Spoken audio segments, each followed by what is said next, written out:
Manchester United lost the Community Shield to Manchester City, but there were plenty of encouraging signs nonetheless. Let's analyze.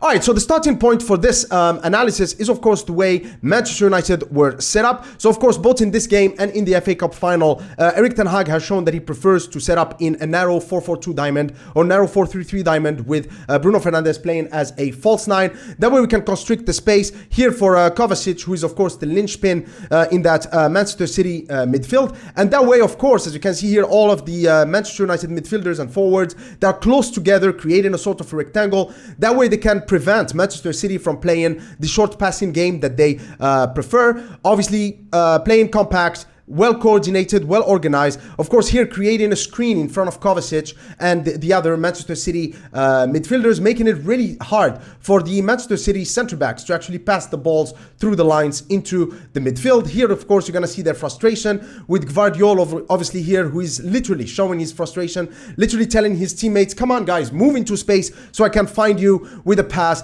Very good organization. And as you can see here, this is kind of like a jellyfish kind of pattern from Manchester United. All of them moving together in unison. This, in football, we call this the accordion, right? So you want all of your players to stay compact and to move together, forward, back, right, and left. And that's exactly what they're doing here.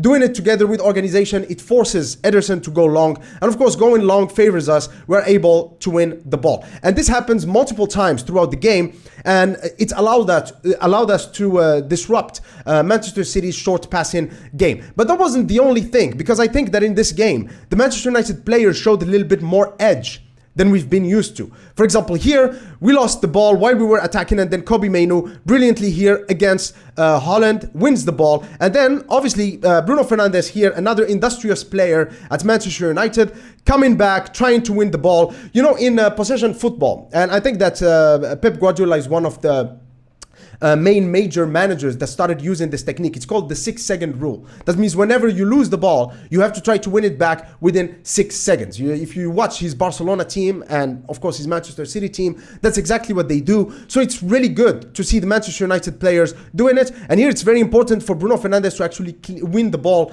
cleanly, because a lot of times what the Manchester City players want to do, which is very smart, is in these positions they just try to draw a foul. That way they can get a free kick here and just allow their team to push forward. It's just like rugby or American football. It's the same kind of concept. But here Bruno Fernandes, of course, wins the ball cleanly and the plan doesn't work.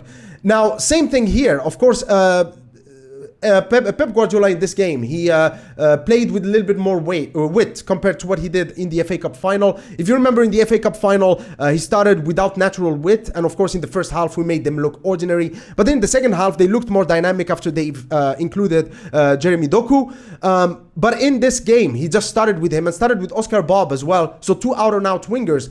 In my opinion, this is actually the greatest compliment that Pep Guardiola could give Erik ten Hag, because he's pretty much saying, I couldn't find a solution to the system. The only thing I can do is to bring in wingers that are good in one-on-one situations and try to maximize those opportunities. And to be fair, both Bob and Doku were actually pretty good in certain phases of play. Both of them had a couple of good chances, but overall I think that Diogo Dalot and Lisandro Martinez dealt with them pretty well. Here again, Diogo Dalot with a great tackle on Doku. Here, notice how Bruno Fernandes is close to him. Usually the Manchester United players, they tackle with two players on one. This is a very important pattern that we're gonna see in a minute. So anyway, we win the ball. The ball comes toward Casemiro. As you can see here, he's already looking ahead. He's already thinking about what would be the next step. This is the mark of a world-class player. Don't wait until you receive the ball before you think what you're gonna do with it. He gets the ball and then goes on forward. Here, of course, we're in a 3v3 kind of situation. The ball comes to Amad Diallo. He's really impressive. I really like Amad Diallo and the way he plays. Here, Bruno Fernandes again, creating that space, dragging the defense with him, which allows Amad Diallo to have some space. Here, I thought that Casemiro would just shoot, inside of the foot into this far post over here. That could have been a goal. But no, he tries to be cute with it towards Amad Diallo. Beautiful movement. And here, come on. I thought he was going to open up his body and just slide it into this corner over here. No, he played it to Mount, and then Mount was not anticipating it. This could have been the goal of the season before the season even started. This is sexiness personified, and I'm just so mad that it didn't go in, okay?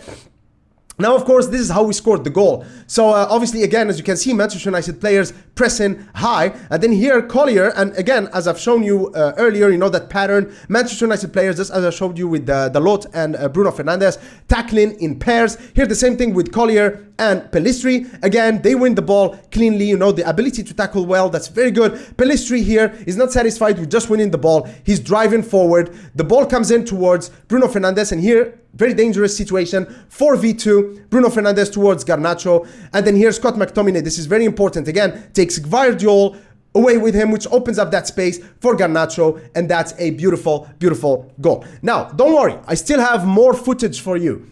But before I talk about what's coming next, I have to talk to you a little bit about tactics, okay? So teams like Manchester City under Pep Guardiola, teams that want to dominate possession, they tend to play a high pressing game. But what you have to understand about the pressing game is that it's a game of trade-offs, okay? So basically, you're stuck between your line of engagement and your defensive line. Basically, these two decisions are intertwined. If you want to press high, that means your line of engagement is high. That's the point from which your forwards start applying aggressive pressure on the opponent. But as you do that, of course, you drag your defensive line upwards. And what happens then is that it leaves this dangerous area behind your defenders. And a lot of teams, including Manchester City, the way they try to balance this out is by having fast center backs. That's why they play Kyle Walker actually closer to the center of the pitch than as a traditional right back, and by having, of course, a sweeper keeper, which Ederson is. That means you make this area a little bit smaller and make it harder for the opposition to exploit. However, when you play against a team like Manchester United with players like Bruno Fernandes, Mason Mount, Casemiro, even players like Christian Eriksen, who can play these long balls into this space, and then of course fast, dangerous players like Rashford, Garnacho, and Ahmad, then it can cause you a lot of problems. And that's exactly what we're gonna see in this sequence. This, to me, was an amazing sequence by Manchester United. Should have been a goal. But anyway, again, same thing, Manchester City overcommitted forward. As you can see here, 6 players, but there is a 7th player who's not in the shot. So obviously, they're hell-bent on not letting us have the ball. But of course, sometimes, you know, you gotta take the L. Sometimes you just gotta drop a little bit deeper and just limit the space that the opposition has. They don't do that against us, and they could have paid for it, because Casemiro towards Bruno Fernandes, the quality of his passes is amazing,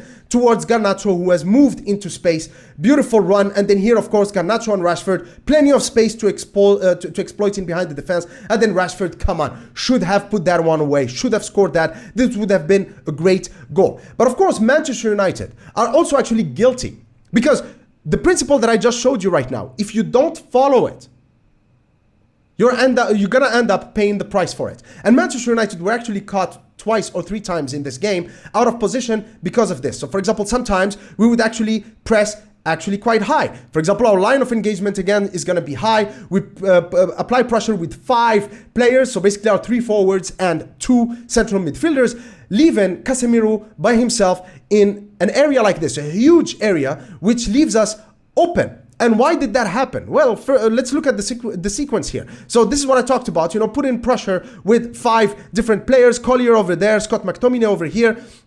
And we think that we are applying pressure, but all it takes is just one pass from Manchester City, and then Casemiro ends up in all of this space. How can any player cover this space? And many of you sent me comments and even DMs on Twitter. By the way, I'm gonna leave my Twitter handle in the description if you guys wanna follow me on Twitter as well, where you guys tell me, come on guys, come on Mr. Scarlet Report, you gotta talk about how come we are conceding a lot of shots? How come it's so easy for teams to dribble past us in the midfield? And I cannot make an 8-minute video about that. I'm respectful of your time, because there isn't much to say about that other than this. Sometimes we overcommit man forward to the point that we leave such wide spaces that are easy to exploit. But why is this happening? It's happening because of this.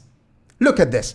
Look at our defensive line. Why is our defensive line so deep? And here, for example, if you look at this, the defensive line should not be here. It should be actually forward, because if you go back to that, to the screenshot that I showed you with the tactical board with the Manchester City press, high line of engagement means high defensive line. If you go with the high line of engagement and a low defensive line, well, then what you end up with is plenty of spaces here.